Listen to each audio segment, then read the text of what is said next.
J'apprends à me nourrir avec confiance et détachement. Nous devons prendre conscience de nos ressources naturelles et savoir y accéder pour nous y nourrir. Ayons confiance en l'éternel renouvellement de l'énergie vitale, sans chercher à la retenir et sans craindre le manque. Réalisons l'universalité de nos besoins et exprimons-le dans l'échange et les liens. Apprenons le respect de nous-mêmes et des autres au risque de tarir notre source de vie. Célébrons le collectif.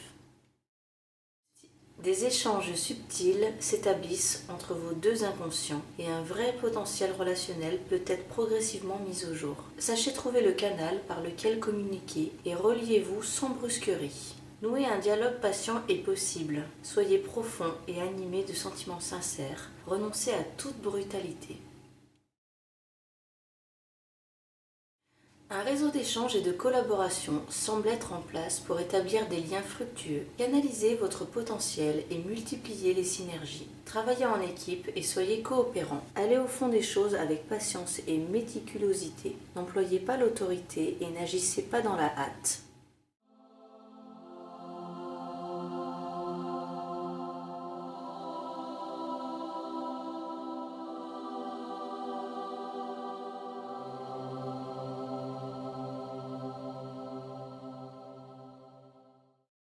El-Aïn, l'œil de Dieu ou la source. Il n'y a pas de désert sans une source cachée. Lorsque Aïn apparaît dans un tirage, il y a là généralement un défi d'amour. Notre regard humain a tendance à séparer, comparer, mesurer selon ses propres critères. Or, la pensée est créatrice. Nous voyons ce que nous créons, et donc nous créons ce que nous voyons, enfermant le cri de l'âme dans un cercle sans fin. La puissance de Aïn peut libérer de ce cercle vicieux par le choix de ne plus croire aux informations apportées par les apparences, mais de poser un regard d'amour et d'unité en toutes circonstances. Il n'est sans doute pas toujours facile de s'en tenir à cette décision, alors appelons l'aide de Aïn. Cette grande lettre a le pouvoir d'éveiller le chakra du troisième œil, au milieu du front, en résonance sur le plan physique avec la glande pinéale. Le troisième œil est relié à la connaissance de l'unité. Il est une porte qui peut s'ouvrir sur d'autres mondes. La puissance de la pensée créatrice n'existe que par lui. Il apporte la clairvoyance et recèle de nombreux pouvoirs. Il doit donc être ouvert par la lumière dans la conscience de l'amour, afin que jamais ce pouvoir ne soit dévié pour l'ego.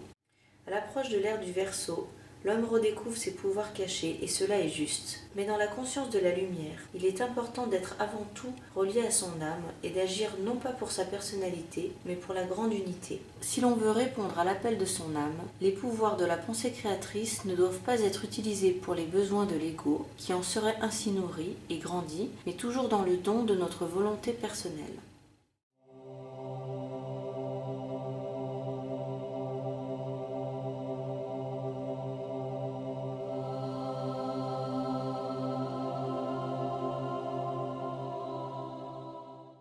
Les remous de votre cœur représentent la mélodie de l'amour qui vous appelle. Cette carte vient vous guider pour suivre la voie de ces sentiments. Peut-être avez-vous rencontré quelqu'un qui fait battre votre cœur et vous vous demandez si vous devez le draguer. Ce tirage vous répond oui. Flirtez, invitez la personne à un rendez-vous ou faites-lui part de vos sentiments. Si vous attendiez un renouveau du romantisme dans votre vie, cette carte est le signe que vous devez le faire advenir.